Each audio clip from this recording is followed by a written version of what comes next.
following is a summary of the general theory of relativity after studying it for about 35 years. Case 1, SR1. When the object is at rest, not moving relative to you, then your perception of it is like that of the perception of others at rest relative to it, and the major result is equals mc squared. Use classical mechanics of Newton and classical electromagnetism of Maxwell to derive the laws of motion of SR, and then remove the parts in the equation due to motion.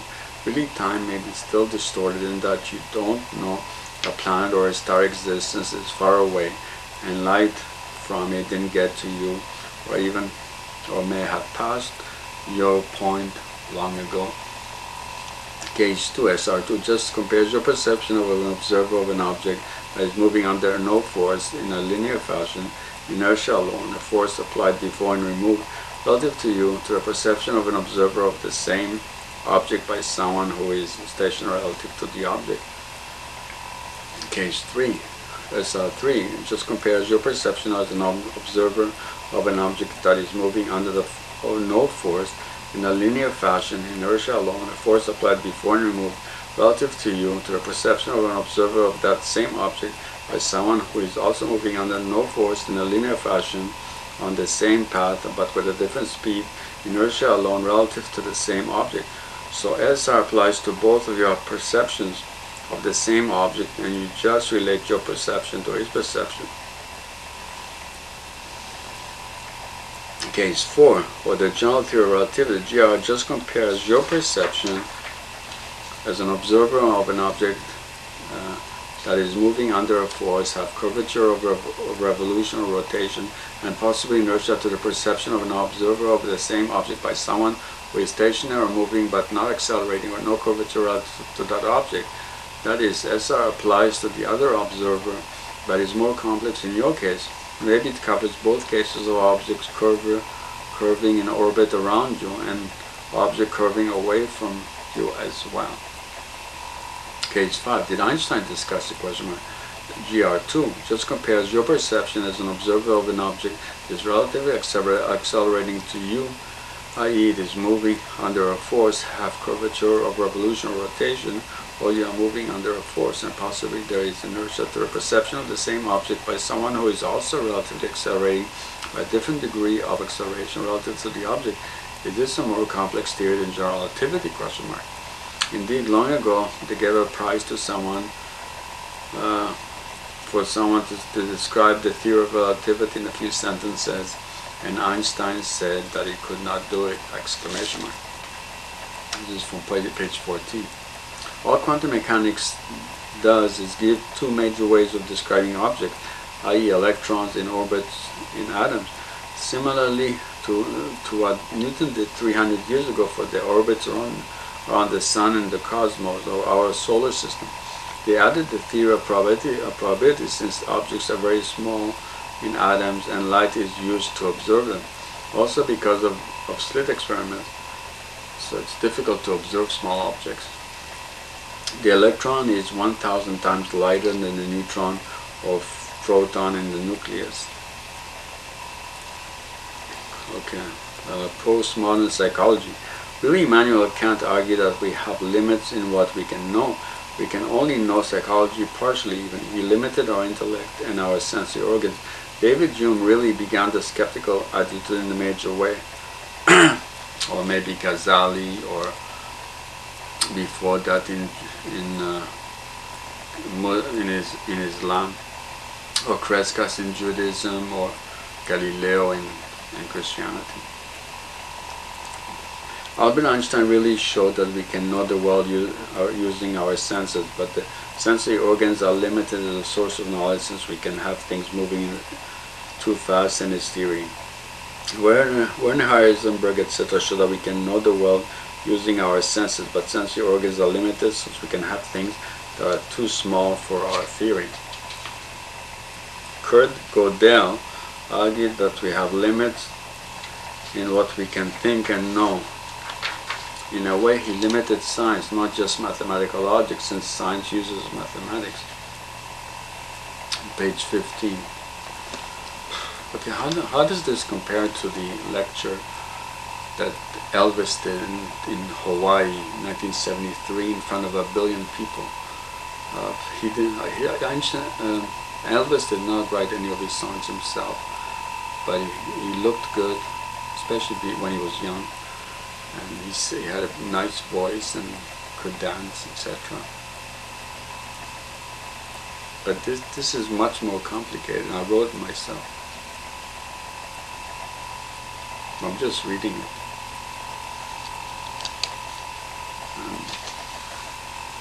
I'm just just recording it.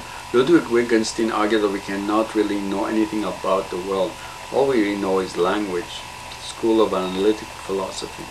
Alan Turing argued that thinking can be formalized in such a way that even an automaton can carry it out, so it makes you wonder if we are also not simple automaton and have no free will.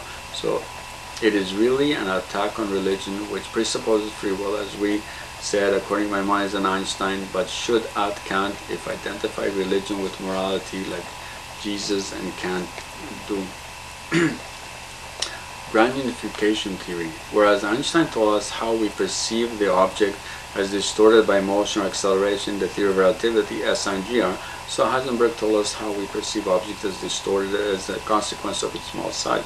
The uncertainty principle, and gave a theory of the uncertainty in the position of the electron in the orbit of atoms due to the uncertainty in electron position, treating electron as a particle, while Schrödinger did the same, treating electron as a wave. Max Born showed that the wave function is probability density function, and because of Dirac's work, Born's conclusion also applies to Heisenberg's matrix mechanics. Born also helps with Heisenberg with mathematics, matrices. Oh God, exclamation mark. QM is a general theory since it describes objects in orbit also, so have acceleration, but for unified theory you have to do what Einstein did for two observers of a planet or moon. Though we are outside the atom looking in, unlike GR, we are on the inside looking out of the Earth towards the star. But really GR may be the same for both points of view, since both are curved, which you'll see above. Okay, oh God, okay, exclamation mark. Physics revolution. To add a third theory of physics, question mark, since first motion or acceleration have the theory of relativity, which involves the limit of light for perception of light, involves the limits of light for perception of speed of object problem or acceleration problem. And secondly, space or length have quantum mechanics, which involves limits of light or perception due to length, size too small or even the size too big of object. So I create a third theory, a clock theory of physics, time or duration, which involves limits of light for perception due to time of motion or change of objects, duration too short or too long. Since things that happen too quickly or too slowly are also perceived with error by observer. There is a relativity version of this series which we want to know how another person perceives the same object that is changing or moving too quickly.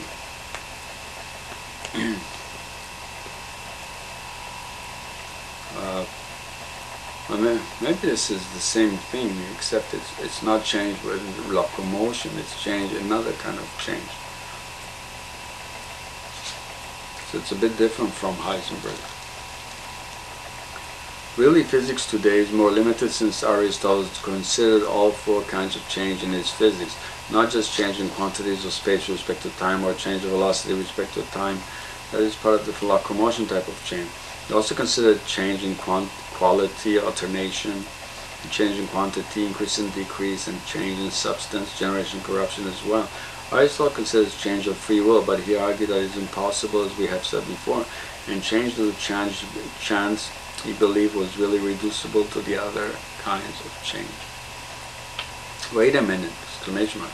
SRGR, you use the same speed of light perceived by both observers as the key and invariant to link the perception of the object by them, but only there, question mark. In QM, it is an error to use light as the invariant, question mark. Must you use the length, i.e. the wavelength of the light, as an invariant used by both observers to perceive the object, i.e. electron, instead of the speed of light that Einstein or Dirac used, question mark. Oh God. And in my clock mechanics theory, you need to use the time, i.e. the frequency of light, and invariant used by both observer to perceive the object, i.e. electron, instead of the speed of light, exclamation mark. Since the notion of speed or an acceleration is really appropriate for the macroscopic scale and is an approximation to real world, but in the microscopic scale of the atom we need to think in terms of frequencies and wavelengths, exclamation mark, since really we perceive the world using our eyes and ears, etc., and they really respond to frequencies or wavelengths of the light wave that is used to observe the world, not the speed of light. Light hits the retina of our eyes, i.e. the rods and cone cells, and stimulates these cells to release an orderly electric or chemical wave of peaks and troughs, and goes on to the geniculate nucleus of the thalamus, and then on to the visual cortex of the brain, and then the association areas of the brain before it affects our mind. So really we respond to the frequency of the wave, not the speed of the wave. And maybe that is why the speed of light is the same for all observers. S is equal to LV, or speed is equal to wavelength times frequency. Well, maybe because the light is generated by our brain, so it's always the same speed because it goes with our brain, goes wherever we go. Repeat. We need to know the nature of God in our proof of the existence of God. But in mathematics, an infinite series is sometimes known by us, or God. It seems that ideally our God should be infinite, but infinite that is still finite, those spanning huge space or great magnitude of his attributes, and these just keep increasing forever towards infinite magnitude or absolute infinity. An infinite series can diverge and have an infinite sum, but in some cases we know that it has a finite sum despite the fact that it never stops its progression.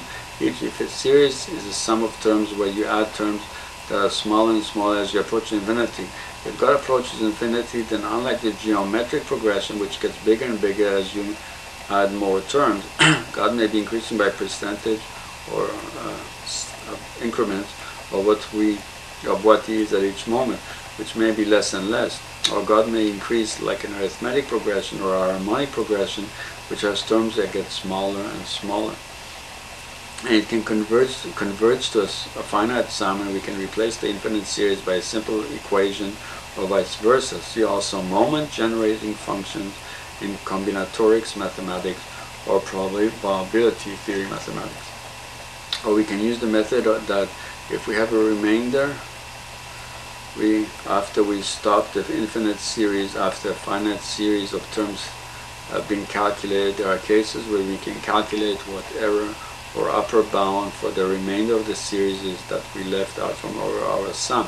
Also, besides infinite series, we also have infinite products, so that the terms of the series are also are not added together or subtracted, or alternatively added and subtracted, but rather the terms of the series are multiplied together. In calculus, you have methods for determining if a series converges, that is, it stops, or goes on to infinity, diverges. Grand unification theory. Make the different systems forces to be super geniuses consistent with each other, with themselves complete, interesting, clear, and useful. Solve the antinomies of the transcendental dialectic of pure reason of Kant. But a pneumona could not be known for Kant, even if it is in time.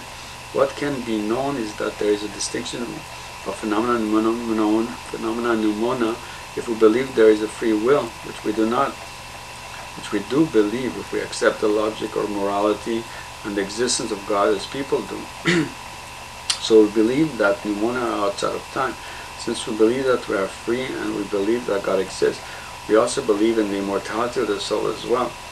So this distinction is necessary between phenomena and pneumona in order to keep reason consistent with itself and to allow us to hold us to our deepest and most important beliefs. But Einstein argued that we can know the world, and as a consequence he really unknowingly restored the antimony of reason. Kant said that for morality you need free will, immortality of the soul, and the existence of God. And we argue that maybe the unconditioned is taken in two senses, as Kant did but not binary as in time versus not in time, but that there are different kinds of natures, qualities, essences, or definitions of time. And time exists both in our mind, as Kant says, and in the world, as Einstein says, except that these two concepts of time exist in different ways. Indeed, in our mind,